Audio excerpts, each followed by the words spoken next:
बहुत स्वागत है आपका। आप देख रहे हैं हरियाणा न्यूज। मैं हूं आपके साथ सृष्टि मेहता। तो राज्यसभा चुनाव को लेकर कांग्रेस के बाद अब बीजेपी ने भी अपने विधायकों की किलेबंदी शुरू कर दी है। हरियाणा न्यूज को सूत्रों से मिली जानकारी के मुताबिक बीजेपी ने अपने सभी विधायकों को चंडीगढ़ बुलाया है। साथ ही जेजेपी और निर्दलीय विधायकों को भी चंडीगढ़ बुलाया गया है। उधर पूर्व सीएम भूपेंद्र हुड्डा रायपुर की धरती से हरियाणा की सीट जीतने का दावा ठोक रहे हैं और ऐसे में यह चुनाव बेहद दिलचस्प हो गया है।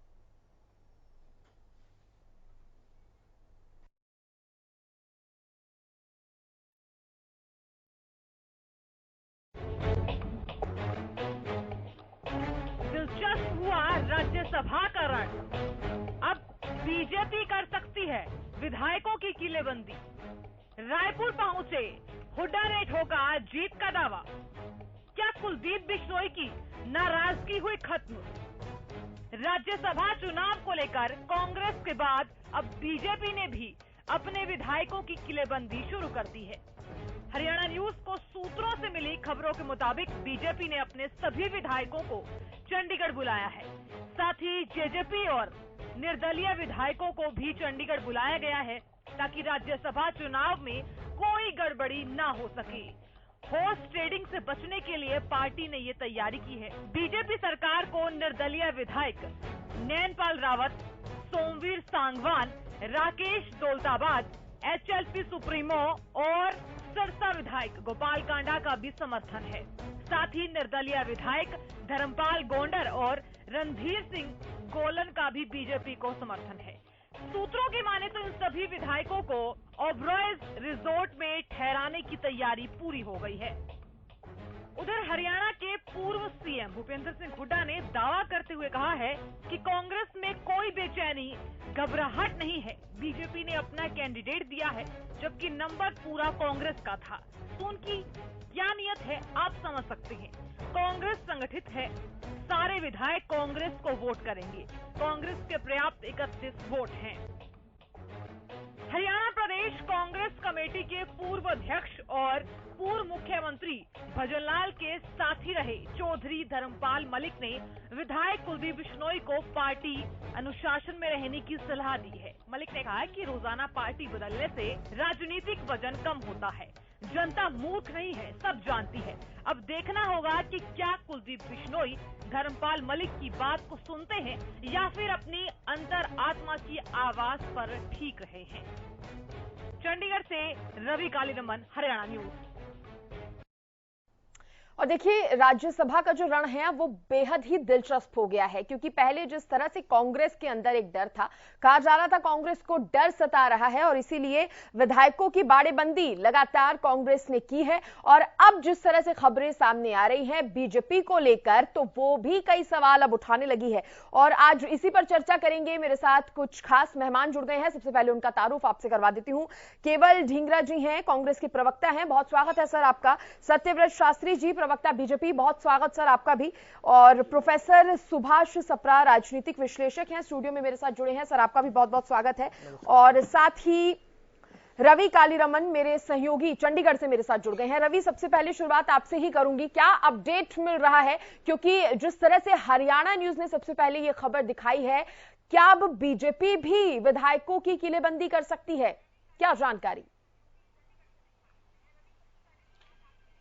बिल्कुल सृष्टि, अगर बात की जाए तो हरियाणा बीजेपी की तरफ से तमाम विधायकों को साथ लिया गया है। बात करें भारतीय जनता पार्टी के विधायक, जननायक जनता पार्टी के विधायक या निर्दलीय विधायक जिन्होंने सरकार को समर्थन दे रखा है, ऐसे तमाम विधायक जो हैं उनको चंडीगढ़ बुलाया गया है। शाम 4 बजे होटल ओबरॉय सुखविलास में तमाम विधायक रहने वाले हैं और कहीं ना कहीं हरियाणा के शिक्षा मंत्री कंवरपाल गुर्जर से हरियाणा न्यूज ने खास बातचीत की है और उन्होंने साफ कर दिया है कि तमाम जो विधायक हैं होटल आएंगे, चंडीगढ़ आएंगे और उसके पीछे की वजह जो कांग्रेस की वजह है उससे अलग है क्योंकि कांग्रेस में डर है। कांग्रेस में के तमाम जो विधायक हैं उनको भाग जाने का डर है। ऐसे में कहीं ना कहीं हरियाणा बीजेपी की अगर बात की जाए या सरकार के जितने समर्थक विधायक हैं उनकी बात की जाए तो वो सिर्फ वर्कशॉप के लिए चंडीगढ़ आ रहे हैं और न्यू चंडीगढ़ में होटल ओबरॉय सुखविलास है, उसमें शाम 4 बजे तमाम विधायक पहुंचने वाले हैं। और इसके साथ साथ अगर बात की जाए तो तमाम विधायकों को रणनीति जो है वो बताई जाएगी, किस प्रकार से आपको वोटिंग करनी है, किस प्रकार से पूरी तैयारी करनी है, क्योंकि 10 तारीख को राज्यसभा चुनाव होना है। तो ऐसे में कहीं ना कहीं पहले 2 कैंडिडेट्स थे जिनकी तरफ से नॉमिनेशन किया गया था, उसके बाद कार्तिकेय शर्मा आते हैं, उन्होंने अपना नॉमिनेशन दाखिल किया, निर्दलीय तौर पर वो उम्मीदवार आए और ऐसे में कहीं ना कहीं तमाम जो पार्टियां हैं उनमें भूचाल का दौर है वो शुरू हो गया। ऐसे में कांग्रेस की बात करें तो कांग्रेस ने सबसे पहले अपने विधायकों की किलाबंदी की, तमाम विधायकों को दिल्ली बुलाया गया, दिल्ली मीटिंग की गई, उसके बाद तमाम विधायकों को बस में बैठाकर एयरपोर्ट ले जाया गया, टर्मिनल 4 से तमाम विधायकों को रायपुर छत्तीसगढ़ भेजा गया और वहां एक रिजॉर्ट में तमाम विधायकों के लिए कमरे बुक थे जिसमें तमाम विधायक तब से रह रहे हैं। तो ऐसे में कहीं ना कहीं भारतीय जनता पार्टी की तरफ से अब सारे विधायकों को साथ लिया गया है। शाम 4 बजे सारे विधायक, तमाम विधायक जो हैं वो होटल ओबराय सुखविलास चंडीगढ़ पहुंचने वाले हैं। जी ठीक है, बीजेपी प्रवक्ता सत्यव्रत शास्त्री जी भी जुड़े हुए हैं, उनसे ही जान लेते हैं। सर, आज जिस तरह से मेरे सहयोगी ने भी बताया कि वर्कशॉप आप एक कर रहे हैं, क्या इसमें विधायकों को आप सलाह दे सकते हैं या क्या बातचीत हो सकती है? एजेंडा क्या रहने वाला है इसका पूरा? देखिए दृष्टि जी, पहले तो मुझे आपके रिपोर्ट पर आपत्ति है, इसको जरा ठीक करें। आपने शब्द प्रयोग किया कि कांग्रेस की तरह भाजपा भी किलाबंदी कर रही है। हमने सवाल किया सर। सुनिए, आपको मैंने सुना, मेरी बात सुनकर फिर आप उसका स्पष्टीकरण करेंगे तो सबको अच्छा लगेगा। तो वो किलाबंदी कैसे होती है और भाजपा क्या कर रही है, इसमें अंतर आप जैसे वरिष्ठ पत्रकार भी नहीं समझेंगे तो सामान्य व्यक्ति आपसे क्या सीखेगा। दूसरी बात, ये चुनाव 10 तारीख का है, आज तारीख 8 है, आज शाम तक सबको बुलाने के लिए कहा है, कल इसके ऊपर वर्कशॉप होगी, कुछ बातें आज होंगी। क्यों होंगी? क्योंकि हमारे को जो वोट प्रतिशत चाहिए उससे अधिक हमारे पास वोटर संख्या है और क्योंकि हम राजनीतिक पार्टी हैं तो हम विपक्षी खेमे में अपनी सेंध लगाएं या राजनीतिक धमकाएं या दूसरों को डिफीट देने की कोशिश करें। इसमें कोई राजनीतिक दल किसी प्रकार का कोई भी, क्योंकि अब हमारे पास ऑप्शन जब निर्दलीय नहीं भरा, उससे पहले हमारे पास ऑप्शन नहीं था, हमने सोचा भी नहीं था, हमने योजना भी नहीं बनाई। लेकिन जब एक आजाद उम्मीदवार मैदान में आए तो फिर हमने कुछ इस विषय में विचार किया कि यदि वो अपनी हमारे सहयोग से और बाकी जगह से सेंधमारी करके जीत सकता है तो इसमें हमें कोई आपत्ति नहीं थी। इसलिए हमें अपने विधायकों को मतदान कैसे करना और किसको किसके पक्ष में करना, इसलिए एक योजना की बैठक है। और एक व्यवहारिक बात भी है कि चंडीगढ़ से बाहर सब लोग हैं, कोई रिश्तेदारी में भी होगा, कोई अपने काम से कहीं और भी होगा, तो यदि वो वोटिंग से एक दिन पहले चंडीगढ़ में सुरक्षित स्थान पर पहुंच जाए, क्योंकि रास्ते में कुछ भी हो जाए, कहीं और कोई काम अत्यावश्यक किसी काम से रुकना पड़ जाए तो वो बात हो जाए, तो एक दिन यदि समय से पूर्व यदि कोई विधायक महोदय पहुंचते हैं तो इसको किलाबंदी नहीं कहते, इसको योजना बैठक कहते हैं। और योजना में उनका प्रशिक्षण, उनसे बातचीत और किस तरह से हमें वोटिंग करनी है, इस पर चर्चा रहेगी। ठीक है, आपको बीच में नहीं टोकना चाहती थी इसलिए नहीं कहा, लेकिन सर मैंने कोई वर्डिक्ट नहीं दी थी, बस मैंने सवाल किया था और सवाल का जवाब देने के लिए आप हैं, आप बखूबी बता सकते हैं। बहुत शुक्रिया बताने के लिए। बाकी चलिए अब कांग्रेस का रुख कर लेते हैं। केवल ढींगरा जी भी हमारे साथ बने हुए हैं। केवल जी, कैसी तैयारियां हैं आपकी?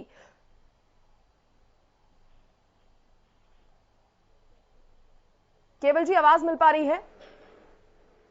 जी, आपकी कैसी तैयारियां हैं? 31 में से 28 तो आपके रायपुर में ही है, और क्या आपको मेरी आवाज आ रही? जी जी जी।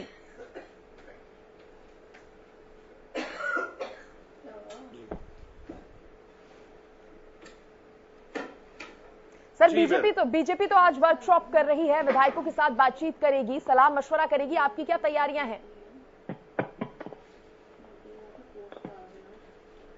देखिए, तैयारियां 10 तारीख को होंगी और 10 तारीख को हमें 31 वोट हमारे इंटैक्ट है।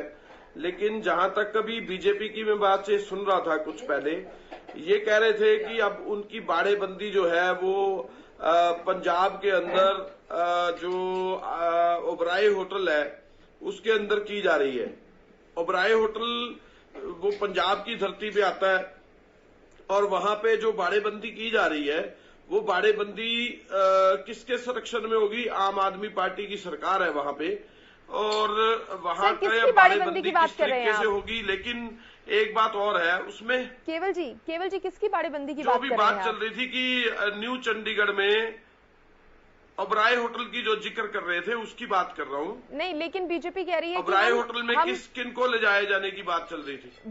बीजेपी तो कह रही है कि हम बाड़ेबंदी नहीं कर रहे, हम सिर्फ एक वर्कशॉप कर रहे हैं जिसमें विधायकों के साथ चर्चा की जा सके। अच्छा, हमारी वर्कशॉप नहीं थी, वो बाड़ेबंदी थी। और इनकी वर्कशॉप जो है बाड़ेबंदी नहीं है, ऐसे कैसे हो सकता है? ये तो बात समझ में नहीं आई। इनकी भी बाड़ेबंदी फिर है ना अब। और हम तो चलो अगर ये वर्कशॉप कहते हैं ना तो हमारे वाली भी वर्कशॉप माने। फिर ये हमारे वाली जो संकल्प हमारा जो उदयपुर में हुआ था उसके लिए हम लेके गए थे अपने विधायक, तो इनको परेशानी हो रही थी, तब ये बाड़ेबंदी बीजेपी वाले ही चिल्ला रहे थे। अभी देखिए जिस तरह से आम आदमी पार्टी की सरकार की धरती है, वहां पे ये लोग जिनको लेके जा रहे हैं वो बाड़ेबंदी है या जो भी है, हम इनके ऊपर टीका टिप्पणियां इस तरह से नहीं करते, ये लोग करते हैं।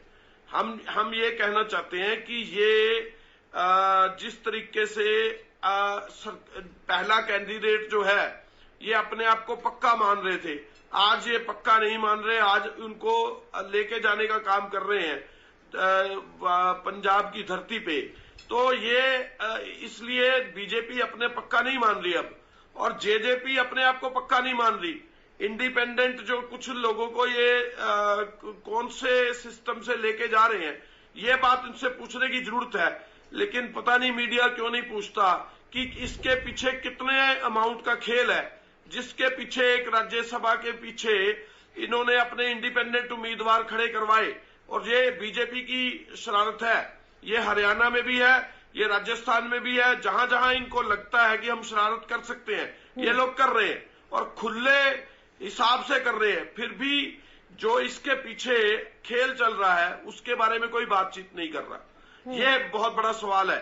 हमारी जो लोकतंत्र है उसके ऊपर ये लोग लगातार प्रहार कर रहे हैं। ये सरकार बीजेपी जब से बनी है तब से लोकतंत्र की हत्या हो रही है, डे बाय डे। आप ये देखिए कि जिस तरीके से हरियाणा के हालात हो रहे हैं, हरियाणा के अंदर किस तरीके से, देखिए दो सीटें थी, 2 सीटों के अंदर एक सीट बीजेपी को मिलनी थी, पहली तय थी।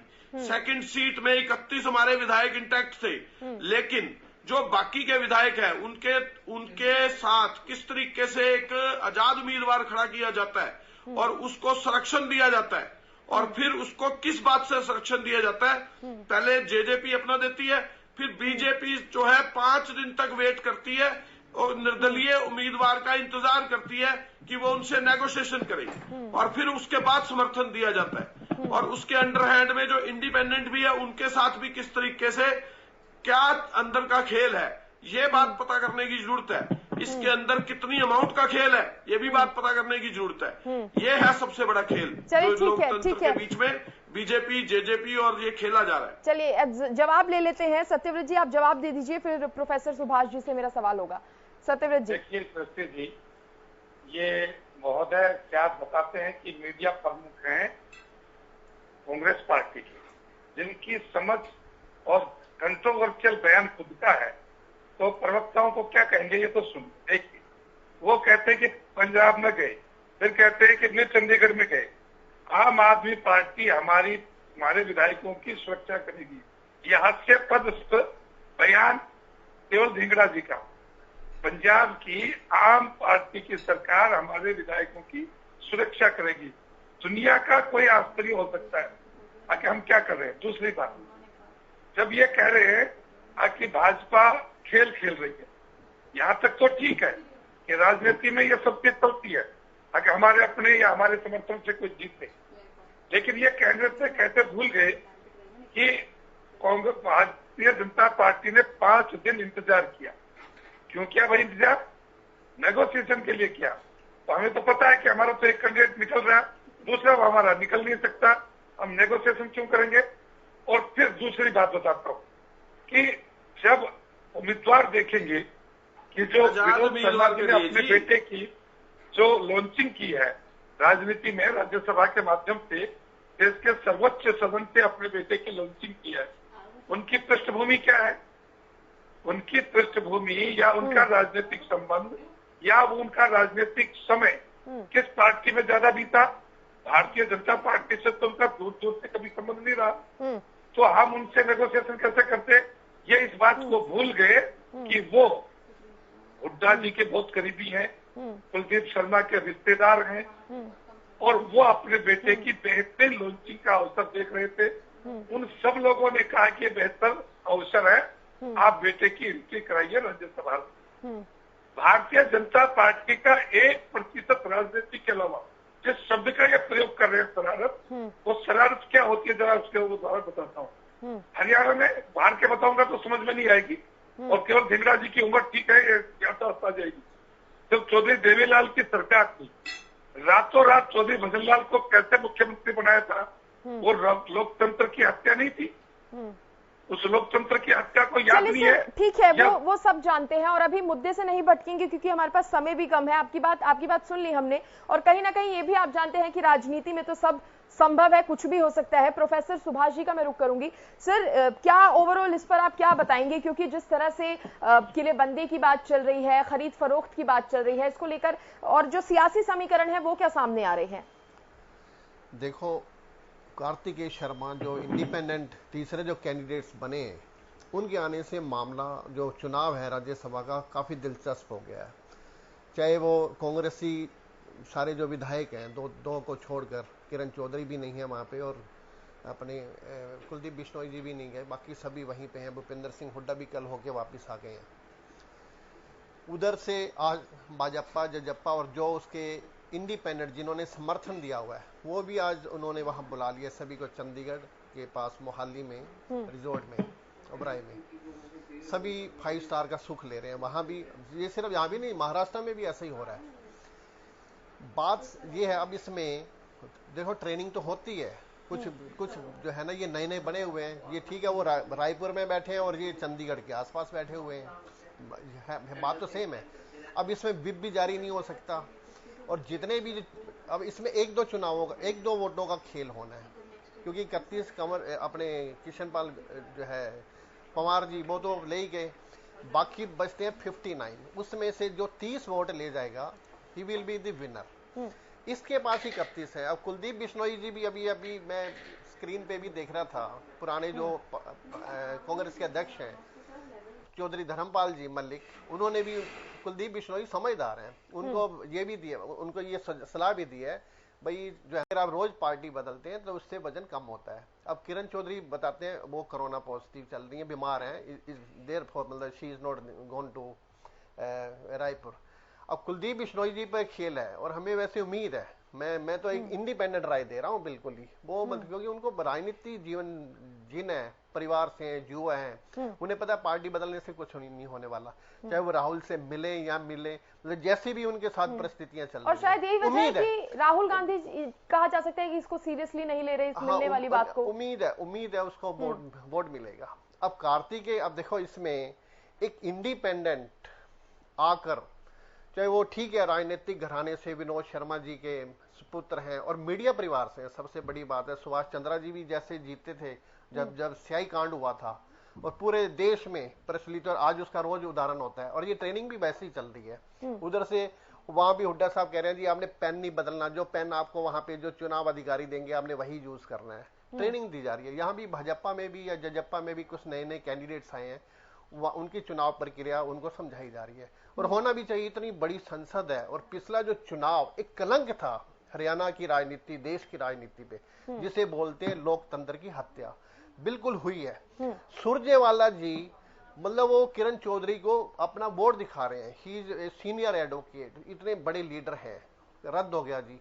भूपेंद्र सिंह हुड्डा जी का वोट, और दूसरे पेन बदल रहे हैं, क्या उनको पहले नहीं पता था? और ये वैसे ठीक है, अब इस बार तो इन्होंने स्पेशल, चुनाव अधिकारी ने भी वहां पे प्रक्रिया में स्पेशल अरेंजमेंट्स किए हैं उन्होंने, क्योंकि जो है वहां पे स्पेशल से सीसीटीवी भी लगाए गए हैं, और उम्मीद है अब ये जिस तरह की ट्रेनिंग चल रही है, अगर फिर भी अगर ये कोई धांधलेबाजी करते हैं तो ये बहुत अफसोस होगा। और साथ साथ अगर इंडिपेंडेंट आता है ना, तो उसके पास राज्यसभा में कोई पहले मेंबर, ना कोई लोकसभा में, ना कोई विधायक उसकी पार्टी का। हाँ जी, तो हॉर्स रेडिंग को बढ़ावा मिलता है, इसमें कोई दो राय नहीं है। अब कितने संबंध हो जाएंगे और कैसे वोट आ जाएंगे? अब एक दो वोट कैसे मिल जाएंगे उसको? चलो ठीक है, भाजपा के 9 वोट हो गए, जजपा के 10 वोट हो गए, 19, और हमारे जो 6 वोट इंडिपेंडेंट ने भी समर्थन दे दिया। रणजीत सिंह जी तो अपना नॉमिनेशन भी भरवाने गए थे। उधर से इनेलो अभी जो है अभय सिंह चौटाला जी भी 1-2 दिन में फैसला लेंगे। अभी फैसला लेंगे, वो कह रहे थे मैं ओम प्रकाश चौटाला जी से मिलूंगा जेल में और साथियों से सलाह करके। साथ ही साथ जो हलक्को के जो सुप्रीमो हैं गोपाल कांडा जी, उन्होंने भी समर्थन दे दिया उसको, कार्तिकेय शर्मा जी को। अब 1-2 वोटों पे टिका है, और कांग्रेस तो देखो कह रही है ठीक है हमारे 31 है एंड 31 हमें मिलेंगे। अब बलराज कुंडू क्या करते हैं? अभी उन्होंने भी पत्ते नहीं खोले, वो भी आज उनको नहीं बुलाया, वहां पे नहीं बुलाया। ही इज आल्सो इंडिपेंडेंट, वो समर्थन दे ही नहीं रहा, उल्टा विरोध कर रहे हैं। अब देखते हैं 1-2 सीटों पे मतलब किस तरह से। तो कहीं ना कहीं अभी कुछ भी कहना सही नहीं होगा। यस, बिल्कुल नहीं कहा जा सकता है। बिल्कुल इट इज इम्पॉसिबल। अब आज जो रिजल्ट है वो बड़े, अब भूपेंद्र सिंह हुड्डा खिलाड़ी हैं, कांग्रेस बड़ी पार्टी है जिन्होंने सारे 70 साल से ज्यादा जो है ना शासन किया हमारे इंडिया पर, उनको सारे खेल खेलने आते हैं, ऐसी बात नहीं है। अब ये जो इलेक्शन है ये कार्तिकेय शर्मा वर्सेस कांग्रेस का नहीं है, अजय माकन का नहीं है। ये जो इलेक्शन है वो कांग्रेस वर्सेस सरकार का है। चाहे हमारे सत्यपाल शास्त्री जी कहें जी वो हमारे कैंडिडेट नहीं है, परंतु ये आप समझते जरूर हैं भाई। अब क्योंकि जजप्पा भाजपा इंडिपेंडेंट जो समर्थन दे रहे हैं, और वो सारे के सारे उन्होंने इनको ठीक है, कांग्रेस वर्सेस सरकार ये कहीं ना कहीं, और ये वही तस्वीर कुछ उस तरह की है जिस तरह से बीजेपी अलग और सारे तमाम विपक्षी दल महागठबंधन बना के एकजुट हो गए थे। कुछ उसी तरह का आपके सामने स्थिति आज कीजिए। ठीक है, अब क्योंकि समय कम है तो सर लास्ट कमेंट सबसे ले लेते हैं। केवल जी आप, फिर उसके बाद सत्यव्रत जी, दोनों से आखिरी कमेंट लूंगी। सबसे पहले केवल जी, लास्ट कमेंट आप क्या रखेंगे जी? अभी सत्यव्रत जी ने ये बात कही और ये बात मानी भी, ये बात इन्होंने मान ली। मैं आपको इनको फिर पूछता हूं कि ये जो निर्दलीय कैंडिडेट है, जब ये उनको समर्थन कर रहे हैं तो ये तो उन्हीं के उम्मीदवार हुए ना, फिर इनका कांग्रेस कनेक्शन कैसे हुआ? ये तो क्लैरिटी में है। जब जिस उम्मीदवार को आप समर्थन कर रहे हो वो उम्मीदवार आपका है, क्योंकि आप ही उसको समर्थन कर रहे हो, जेजेपी उसको समर्थन कर रही है, इंडिपेंडेंट उसको समर्थन कर रहे हैं, और ये कहते हैं कांग्रेस के साथ कनेक्शन है। ये तो सरासर धूर्त पार्टी है, ये शरारत के तह पे काम करती है। और इन्होंने यहाँ नहीं, ये जो सुभाष चंद्रा जी है, अब पहले यहाँ से जो हारे थे, अभी जिनका टर्म पूरा हुआ, अब वो वहां से राजस्थान से खड़ा कर दिया उनको। यहाँ पे पेन बदलाई करने का काम इन्होंने करवाया था, अब वहां पे पेन बदलाई का काम राजस्थान में करना चाहते हैं। आखिरी कमेंट आपने प्रोफेसर सुभाष सप्रा जी को भी सुना, अब आखिरी कमेंट दे दीजिए। यही लोग करते हैं। ठीक है केवल जी। देखिए, सुभाष सप्रा जी कह रहे थे कि कांग्रेस ऐसी पार्टी है 70 साल से अभी इस देश पर शासन किया, 75 साल इस देश को आजाद हुए हैं, और इसमें पिछले 8 साल से नरेंद्र मोदी जी प्रधानमंत्री है, भारतीय जनता पार्टी के वरिष्ठ नेता और चुने हुए प्रधानमंत्री हैं। एक तो उनकी जानकारी वो थोड़ी ठीक करें, या और पीछे से भी वो राज कर रहे थे, वो तो वो बताएंगे। ठीक है, और जिस बात को केवल ढिंगरा जी कह रहे हैं कि भाजपा ने स्वीकार कर दिया, आप शायद अनदेखी बात करते हैं, जब आपको समझ नहीं आती तो। वो निर्दलीय बने, निर्दलीय बनने के बाद उन्होंने संपर्क किया, तो किससे किया? जसपा से किया। जसपा ने उनको समर्थन देने का कहा, क्योंकि जसपा के वोटों की भारतीय जनता पार्टी के उम्मीदवार को आवश्यकता नहीं थी, क्योंकि वो तो अपने आप हो रहे थे। उसके बाद उन्होंने निर्दलीय ने अपने कुछ निर्दलीय साथियों से समर्थन किया। उस समय भारतीय जनता पार्टी को लगा कि हमारे पास जो अतिरिक्त वोट है, उस वोट को यदि सही से प्रयोग किया जाए, राजनीति की जाए, और तब तक भूपेंद्र जी हुड्डा कांग्रेस के ग्रुप ने विनोद शर्मा जी से अपनी राजनीति चमकाने के लिए तो हानि करेंगे, लेकिन विनोद शर्मा जी जिसके मित्र हैं, जिसके रिश्तेदार हैं, उसमें भारतीय जनता पार्टी में तो कोई नेता नहीं है।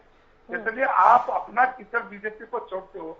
अरे यदि विनोद शर्मा जी उम्मीदवार नहीं होते तो भारतीय जनता पार्टी को वोट देने की क्या जरूरत पड़ती? वो तो आपके आदमी है। तो आप ये बात नहीं मानेंगे कि कांग्रेस से अकेले लड़ने के लिए ये जो चल रहा है, ये जो गुटबंदी हो रही है, कांग्रेस से क्या लड़ना? ठीक है, कांग्रेस से लड़ने वाले कांग्रेस के लोग बहुत लड़ रहे हैं। ठीक है, चलिए बहुत शुक्रिया। पड़ेगी जब वो वहां से आ जाएंगे, इसलिए हमें उनसे लड़ने की जरूरत नहीं। ठीक है, चैन आपस में ही लड़के पूरा हो जाएंगे, हमें उनको छेड़ने की जरूरत नहीं। चलिए, बहुत शुक्रिया आप सभी का जुड़ने के लिए और इस चर्चा में शामिल होने के लिए। तो अब राज्यसभा का रण तो बेहद दिलचस्प नजर आ रहा है, लेकिन अभी कुछ भी कहना सही नहीं होगा, क्योंकि खेल कब बदल जाए ये कहना राजनीति में तो असंभव ही होता है। फिलहाल इसी के साथ इस कार्यक्रम में इतना ही। आप देखते रहिए हरियाणा न्यूज। नमस्कार।